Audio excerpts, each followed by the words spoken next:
Fala galera, tudo tranquilo? Bom, no vídeo de hoje é uma análise do filme Premonição 6 Laços de Sangue, né? Vamos comentar sobre esse filme que já arrecadou aí muita grana, tá? Tá sendo sucesso aí de bilheteria. Vamos comentar sobre esse filme, vou falar da minha análise crítica, da minha nota pro filme, o que eu gostei, o que eu não gostei, o que poderia ter sido melhor, se o filme realmente é isso tudo como estão falando e como o final do filme pode encarretar, né, num sétimo filme e explicar também aquele final pra vocês, né? Então vamos começar com as notas, né? O filme foi muito aclamado, como eu falei, e já arrecadou muita grana pros estúdios, né? E o filme, ele atualmente está com uma nota de 93% de aprovação no Rotten Tomatoes, uma nota impecável, enquanto do público, né, está com 88% de aprovação, também uma nota muito boa. E minha nota não vai ficar longe disso, tá? Minha nota vai ser 9 de 10 e sim, é um filme 9 de 10. E olha que eu não sou muito fã de filmes assim de horror e terror, tá?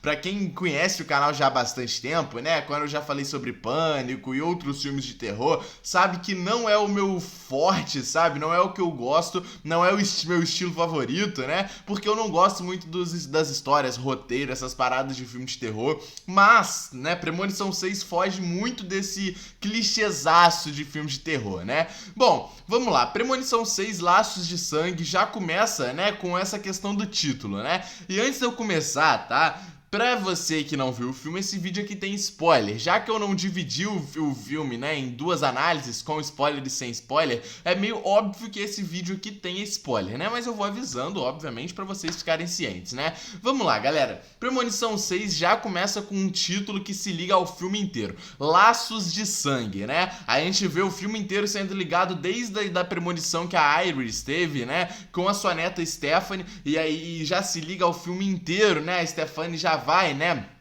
encontrar com a sua avó que ela nunca viu na vida e tal, vai encontrar com ela naquela casa abandonada lá que ela está, e o começo do filme já se liga até o final, né, principalmente nessa questão de laços de sangue, como eu falei, até porque o filme ele lida com toda a questão ali familiar, essa árvore genealógica de morte, né, onde todo mundo teria que morrer. E o que eu gostei muito foi a história, a trama do filme, porque a gente não, a morte, né, ela sempre vai atrás de quem no destino já é pra morrer, entende? E isso eu achei muito legal, porque o filme ele lidou muito bem com essa trama, com essa história, porque não era pra Idris, né, ter alterado o destino lá no Skyville, né, aquele prédio que a gente viu no começo do filme. Como ela teve toda a visão do futuro e aquela premonição lá no começo do filme, que a gente vê que ela não morre, que o seu marido não morre naquele momento, ela salva todo mundo que tava lá naquele prédio, e isso não era pra ter acontecido, e como ela fez isso, né, a morte acabou indo atrás, não só dela, né, mas também de todas as pessoas que estavam ali dentro daquele prédio, e foi atrás das pessoas da própria família da Idris, porque na teoria não eram pra existir. Isso eu achei genial, galera, genial, sabe? E pô, o que mais me surpreende é um roteiro tão simples, tão básico, sabe? Que, pô, honrou inclusive muita coisa da franquia de Premonição, apesar de não ter tido, né, volta de alguns personagens que muita gente estava esperando, né? Esse filme ainda honrou muito a franquia de Premonição, tanto nas cenas de ação, né? Principalmente nas cenas de ação, do jeito que a gente queria ver, né? Alguns acontecimentos daquele livro da Idris que a gente já viu em outros filmes de Premonição, então foi interessante mostrar que, cara, tudo que a gente viu nos filmes anteriores de Premonição já estavam escritos pra acontecer. Isso é absurdo, sabe? Esse roteiro básico que o filme faz é transformado num roteiro muito bom, sabe? Porque o filme é um roteiro muito básico, sabe? A história é muito curta até, sabe? Isso tem seus lados bons e tem seus lados ruins, mas o filme ele consegue lidar muito bem com isso, sabe? E já falando sobre essa questão de ser rápido, primeiro vamos falar do lado bom, tá? Porque como o filme, né, ele é bem rápido, ele é bem dinâmico, então os acontecimentos vão acontecendo, a gente vai vendo aquilo acontecendo e a história não foge disso, sabe? Ela começa de um jeito e termina se conectando totalmente ao começo do filme, e isso é muito bom, sabe? Porque o filme tem 1h45 ali de filme,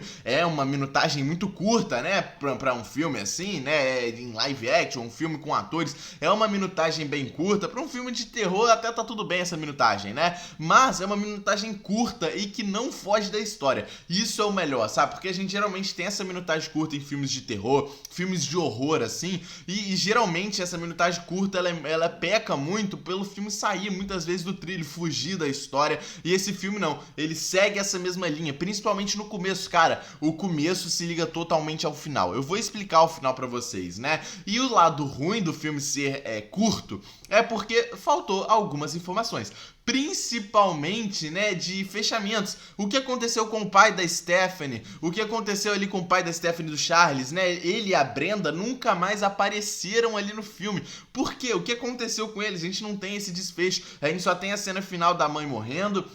A gente vê, tudo bem, o pai lá no final, né, com a Stephanie e o Charles. Mas o filme, por ser muito rápido, eu percebi, eu senti, né, que ele vai pulando muitas etapas. E ele vai pisando em cima dessas etapas, né? A gente não tem muito tempo pra luto, a gente não tem muito tempo pra nada, sabe? Conforme morre o tio Howard, né? Aí não tem luto nenhum. A Stephanie, no dia da morte, no dia do funeral, já tá falando tudo que tá acontecendo da premonição, sabe? Eu acho que isso foi muita correria. Não precisava, sabe, dessa correria. O filme poderia ter tido 2 horas, 15 minutos a mais, sabe? E não seria muito melhor, sabe? Não precisaria dessa correria que foi o filme. De, pô, morte ali atrás de morte, atrás de morte, atrás de morte, sem um luto nenhum, sabe? E só termina todo mundo feliz lá no final e mais morte no final, sabe? Eu acho que não precisava, não era necessário essa correria que o filme teve, sabe? Porque a história já estava pronta, a história estava perfeita, tudo se ligou muito bem, e isso não tem o que reclamar. A ligação dos fatos ali do filme não tem o que reclamar.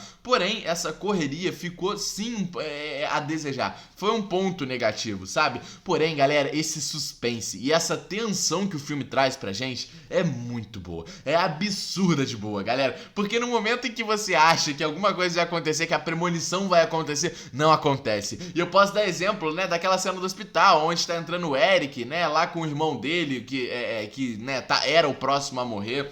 A gente tem aquela cena ali que foca muito naquela rotatória da porta, né? A gente pensa que vai acontecer uma premonição ali, só que não acontece, sabe? E isso não é ruim, sabe? Porque o filme vai deixando a gente ainda mais tenso, vai dando um suspense muito grande. A cena do Eric, né? Naquela loja dele de tatuagens e tal, né? A gente não sabia ainda que ele não era filho biológico, logo ele não estava na linhagem da morte, né? E isso também foi muito bom, porque a gente fica tensionado, ele fica preso lá no ventilador, o piercing dele, e a gente fala, caraca, meu Deus do céu, ele vai morrer, meu Deus, nossa senhora, ele é o próximo a morrer, e ele não morre naquela cena, a gente acha que ele morre queimado, a gente fala, meu Deus do céu, acabou pro Eric, ele tá vivo lá. Ele fica brincando, né, no caminhão de lixo, a gente tinha visto o caminhão de lixo no livro da Idris, então a gente pensa, caraca, agora que ele vai morrer, e quem morre é a Julia, né? E cara, isso foi muito bom, porque o filme, ele tem plot twists um atrás do outro, e são totalmente inesperados. Esse é o sentido de um plot twist, né? Mas a gente nem espera que aquilo ia acontecer,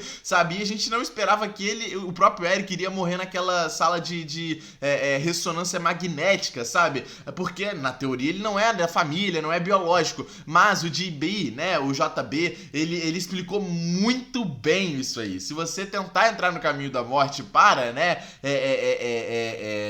tentar mudar alguma coisa, vai ter consequência. E o caminho terá consequência, né? E foi o que aconteceu com o Eric. Ele nem era pra morrer, só que acabou morrendo porque ele tentou interferir na vida do irmão, né? E, pô, a cena do próprio irmão, cara, a gente fica tensionado e pensa, ele vai morrer com a garganta fechada por causa do amendoim, ele tem alergia, como que ele vai pegar, né, a sua seringa, né, pra ele conseguir sobreviver? E aí ele pega e a gente fala, ele não morreu, aí vem, pá, o negócio lá da máquina e mata ele. Cara, muito bom, né? E agora explicar pra vocês um pouquinho sobre o final. A gente termina o filme ali, né, muito bem, com a própria Stephanie ali, a gente pensa, né, o Charles conseguiu salvar ela, porque, né, como o filme explica, né, isso também foi muito boa essa explicação, de que pra fugir da morte, ou você tem que morrer e voltar à vida, né, no caso, ter alguma parada cardíaca, você de fato morrer e ser reanimado, assim você engana a morte, ou você mata alguém e fica com o tempo de vida daquela pessoa, mas a gente também não tem como saber o tempo de vida, então essa explicação foi muito boa.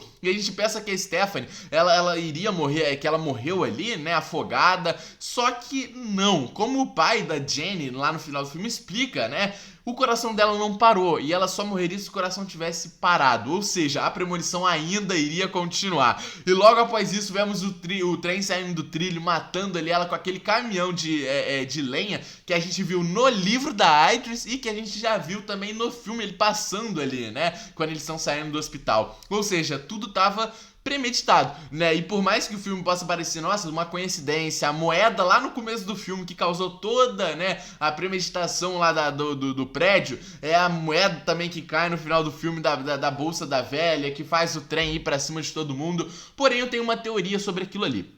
A gente deve ter talvez um 7º filme de premonição.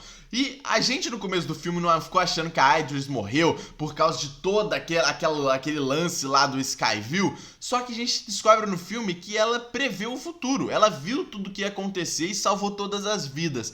E ela passa adiante esse legado para quem? Para Stephanie, para sua neta. A teoria que eu criei vendo aquele final de filme é que aquilo ali não aconteceu de verdade. Aquela morte da Stephanie e do Charles naquele caminhão de lenha não aconteceu de verdade. A teoria que eu criei foi justamente sobre isso. Eu acredito que a Stephanie, aquilo ali foi uma premeditação dela. Ela viu aquilo ali, aquilo foi uma premonição dela, sabe? Do mesmo jeito que a Idris viu e que a gente acreditou que ela teria morrido lá no começo do filme, a mesma coisa aconteceu aqui.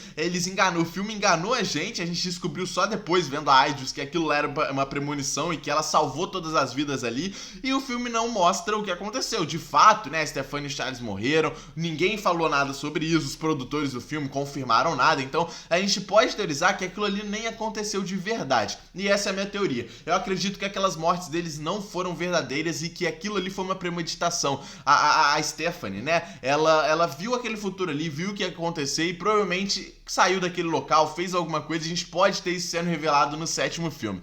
Por que eu acho isso? Galera, o filme começou do mesmo jeito que terminou, sabe? Com uma premonição que a gente já sabia que poderia acontecer, entende? E o filme tem muitos plot twists um em cima do outro, sabe? Que são muito inesperados. Então, eu não duvidaria de um 7º filme lidar com o grande plot twist desse 6º, que foi a Stephanie e o Charles estarem vivos porque ela teve essa premeditação. E a gente teria um 7º filme da Stephanie e o Charles indo atrás, sei lá, de alguém pra tentar matar, pra restar o resto de vida, pra morte parar de seguir ela, ou eles tentarem de fato, né, uma morte e reviver pra sim a morte sair do caminho deles também. Não sei o que eles podem fazer, mas eu sei que esse filme foi muito bom e cada detalhe do roteiro foi muito bem pensado e isso me pegou pra caramba. Comenta o que vocês acharam do vídeo, o que vocês acharam do filme de Premonição 6. Deixa o like aí no vídeo, se inscreve no canal. Tamo junto e é nóis, galera.